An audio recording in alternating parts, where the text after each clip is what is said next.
Hey everybody, welcome to the KetoMom page. My name is Stephanie and we are going to, no, not we, because my husband's not with me this morning. I am going to give you a thought for today. It's going to be short and sweet. It's going to be around your RAS. That's what we're going to talk about. My hope is in the mornings to give you something to think about as you go throughout your day or maybe through the weekend or just in life to help you on your journey. Your journey to better. Like you're here for a reason, probably for some health and fitness or some fat loss or whatever the case may be. And my hope is that you get more than just keto tips, but you get like life tips and awareness and different things to help you on your journey. But before we dive into the book or I give you a thought for the day, I thought I would share a funny little joke with you. So as you're tuning in, where are you tuning in from? Do you have any fun plans for this Friday and this weekend? If you're watching live, it's Friday. If you're watching not live, it might be a different day for you. But here's something to make you laugh on this funny Friday. Which vegetable goes best with the jacket potatoes? With the jacket potatoes? With jacket potatoes. I've never heard of that. And I didn't mean to read that one. I was meant to read the one below. But which vegetable goes best with jacket potatoes? Button mushrooms. It must be the name of the type of potato and mushroom. Clearly, I don't know that one. So I'm not going to laugh. Let's do a different one. All right, this one's funny. What do you call a nervous celery stalk? An edgy veggie. I actually love jokes. I love them a lot. What do trees like to drink? Root beer. Oh, I love these. It's just these funny little food jokes. Oh, I think they're fun. Okay, we'll do one more. What did sushi A say to sushi B? Wasabi, wasabi, wasabi. Like, what's that B? Sushi B? Get it? Oftentimes, I'm one of those people that I'm like, wait, I don't get it. Oh, I get it. I'm usually like a couple seconds behind everybody else. And so that's fun. All right, here's what we're doing this morning. I'm going to continue to go through this book, but I think I'm going to do it a little differently. I think for a long time, I thought, you know what? So many people don't have the book. If you watched my live yesterday, I was like, I don't know if I'm going to do it or if I'm going to do the book. And I love sharing different thoughts or different things that have helped my family on our journey. And I like to say our journey to better. And when we started this KetoMom page, it was 7 years ago. And the initial goal was for my husband to lose fat, right? My husband wanted to be on a diet. He was doing the keto diet. He needed 50 pounds of fat loss, and that's where it started. And then over the course of 7 years, we've learned so much around personal development and working on truly who you want to become, not owning or not having to be, like having an awareness of not having to be the person that people thought you were or people said you were from the past, but really truly going, what do we want for our family? What do we want in our personal lives? Who do I actually want to be, not who do people say I am? And so we've learned so much. That's where reading books and working on mindset came from. And sometimes I feel like I have to explain so many things through these books. And I went, you know what? If somebody wants to read the book, they can read the book. I'm going to pick one thought from the chapter that I read today and just give you some type of awareness. Now, I was talking to my friend Jolene this morning, and we were talking about, it was just a quick conversation, and she was saying how their family is working on the word awareness and being mindful with her family and her kids, and we are doing the same. At the beginning of this year, I told my husband, our family word for this year is awareness, and we talk about it all the time with our kids. It is probably in a conversation almost every single day of, are you being aware of yourself, of your actions, of your words, of other people? What can you do to serve others? Is what you're saying lifting people up or tearing people down? I need you to have an awareness of your environment. It is just something that we're talking about all the time because from having an awareness, I've realized how many people don't have awareness. So awareness and being mindful, right? And so in this book, The Power of One More, he talks about, and you want to know what? Thank you to all of those who sent me a message yesterday and said like, hey, I love the Mindset Mornings, or thank you for tuning in. I got some really incredible messages. So what I'm going to do is I'm just going to share one thought from chapter 2. If you want to read the book, great. If you don't, I'm going to give you one thought for today that maybe helps you on your journey for today. Because in reality, here's the deal. Most people don't take even the slightest bit of time to read or to work on their mindset or to even realize the power of your mind, how it affects every single decision that you make on a daily basis. And so he talks about your RAS. So I labeled this, you get what you see or you get what you look for. And so my question to you is, when you get up in the morning and you go throughout your day and you are just looking at the world and you're looking at your life, are you looking at it with a perspective of gratitude? Are you looking at life and work and circumstances in your environment with a thankful heart? You might not love where you're at, but you still can be thankful for where you're at, knowing you're growing if you choose to grow. So are you looking at life with an eye of, I'm focused on, I'm going to go after better, different things, right? Or do you get up in the morning? Do you turn on the news? Do you constantly look at negative things? Here's what happens. Whatever you see or whatever you're looking for, it's going to activate something called your RAS, your reticular activating system. Even if you don't realize it, right? He gives an example in the book about if you want to buy a minivan, all of a sudden what pops up all over the place, you're looking at everybody's minivans down the road. Like you just see like, oh, I wanted a blue minivan, and there's like 50 of them that I just saw in the last 5 minutes. Your RAS, your reticular activating system, right? So like if you're focused on getting healthy, your RAS might go, oh my goodness, I didn't know there was a gym on that corner.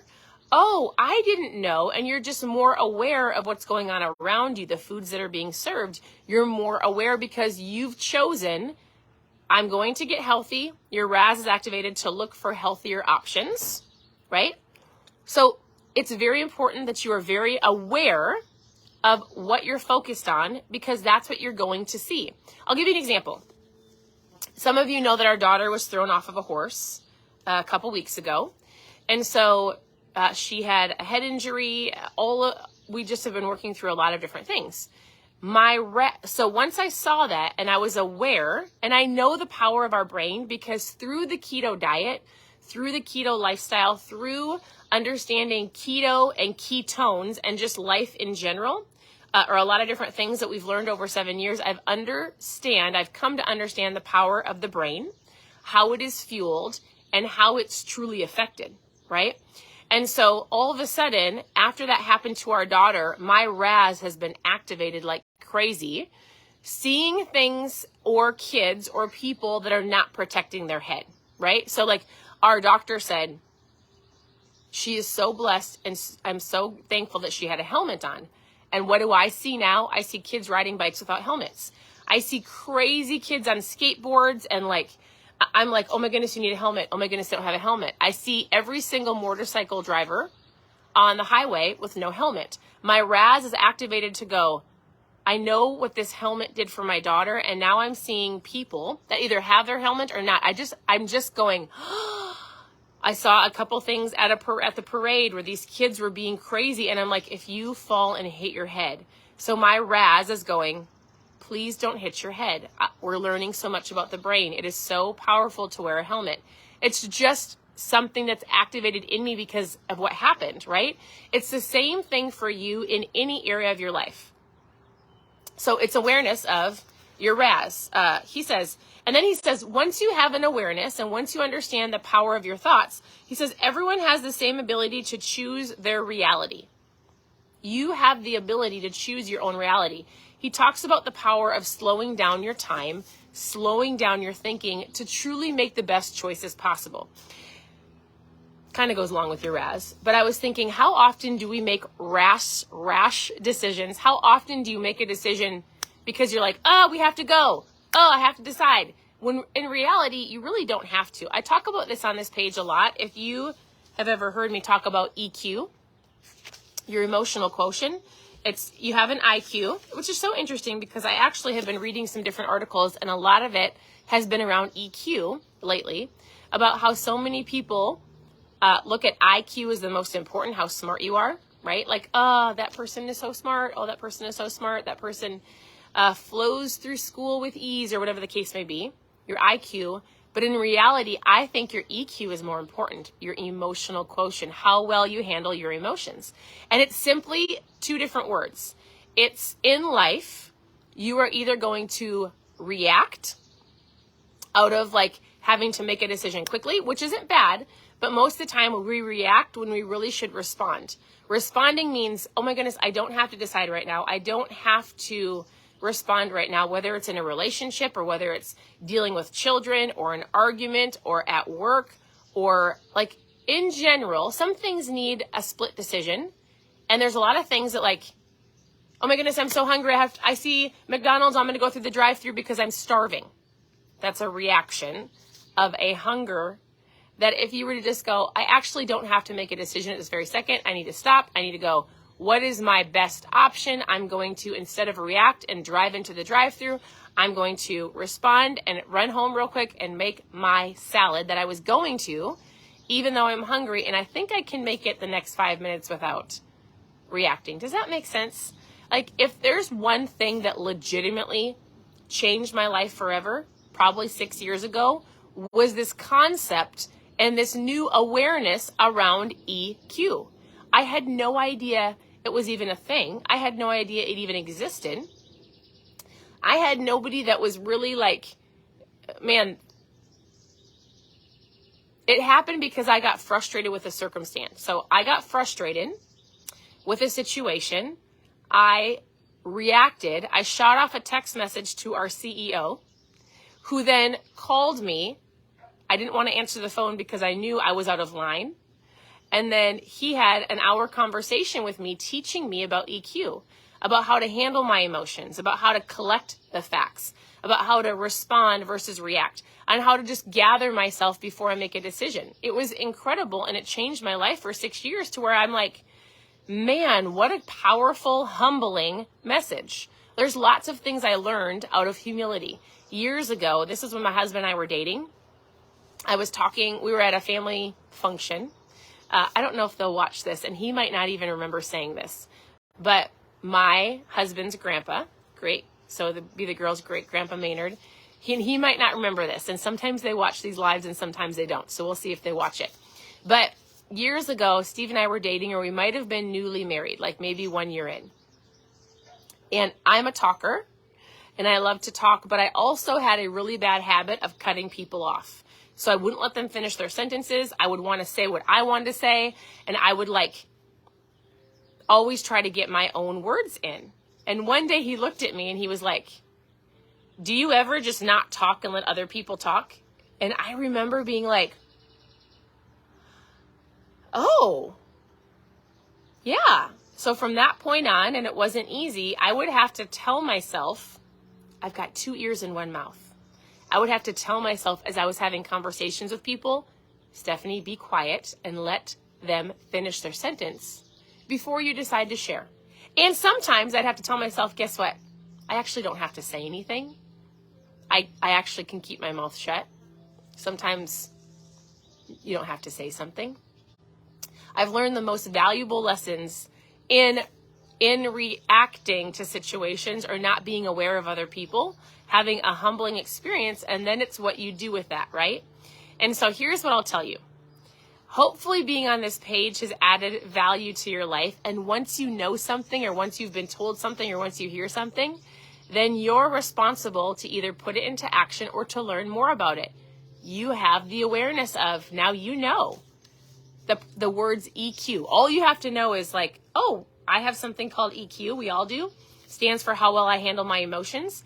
I either can respond or react. Oh, I don't have to make a split decision of like what I'm going to eat at lunch. I can actually go, take a deep breath and go, what is my best choice? I actually can respond to people when I choose to. If somebody sends me a text message and I don't want to respond right now, I can take some time to think about it. I don't have to respond to other people's emotions. I don't have to respond or react, to my own. I can take time to respond. Sorry, you don't want to react. You want to take time to respond. I say all of that because I want to wrap it back up to like your RAS. As soon as you are looking at things, your reticular activating system, you are going to start seeing what you look for, what your mind is thinking. Your mind is very powerful. If you think that you can, you will. If you think that you can't, you won't. If you're looking for ways to grow and to learn and to be better and to get healthier, you're going to see different opportunities and doors will open. The next step is to take action on it. If you are going to gripe and complain and think that they just got lucky or I'll never be or why is it always me, even if you have a bad day and you're going to look for that, you're going to get more and more, you're going to see more and more excuses. You're going to see more and more things that might make you frustrated or bring you down that comparison route. Your mind is so powerful. Our dog is sitting behind me in our egg chair. Nice butt. Hey, Lemmy. Lemmy. Anyways, that was basically what he talked about. He talked about your RAS. He talked about how your reticular activating system works. He talks about now once you're a one more thinker, you must also put into action so your thoughts become things. The power of not just thinking things to be, but also putting action behind it. And that was what I took away from chapter 2. So it actually was kind of long. I will tell you this. The book is about, can you do one more? Can you go to the gym one more time today? Not one more, but like your action today would be like one more day. I can do my workout one more day, right? I can choose one more better lunch. I can do it. I can choose to say no to the donut one more time. And when the opportunity presents itself for another donut, then I'll go one more time. I can choose to hold my tongue and not always have to put in my viewpoint one more time during this specific situation. So, I don't know. That's the book. Super great. I hope you're having a great morning. I am sitting out on our deck in Minnesota. My husband is getting ready to cut all of the weeds. There's lots of weeds, and we've got some friends coming over this weekend. It's a nice day. I hope that you have got plans, some fun plans for this weekend. If you don't, pick up a book and read. Be thankful. Really should start your day out with gratitude every single day. I don't always do it, but I try to remember before my feet hit the floor to just lay in bed for 5 seconds and just tell myself or remind myself all of the things that I'm grateful for. So if you have not done that, take some time before you do your next thing you're going to do and just go, I'm thankful for the birds I can hear. I'm thankful that my husband is going to cut all these nasty weeds out of the lake so the kids can swim this weekend. I'm thankful for the beautiful lake that I see. I'm thankful for you. What are you thankful for? I'd love for you to share below. And I hope that you had some type of awareness of how you see things in life and how what you see, you basically attract to you and you start seeing more of it. So if you are in a constant state of negativity, it's time to switch your thinking. It's time to switch the things you're looking at. Turn off the TV, turn off the news, even if you have to turn off social media because it's causing some comparison, and start turning on other things like books, podcasts, positive music. I love worship music, different things to get your mindset in a different space. Super important. So I hope you guys have an incredible morning, and we'll talk to you soon. Bye, everybody.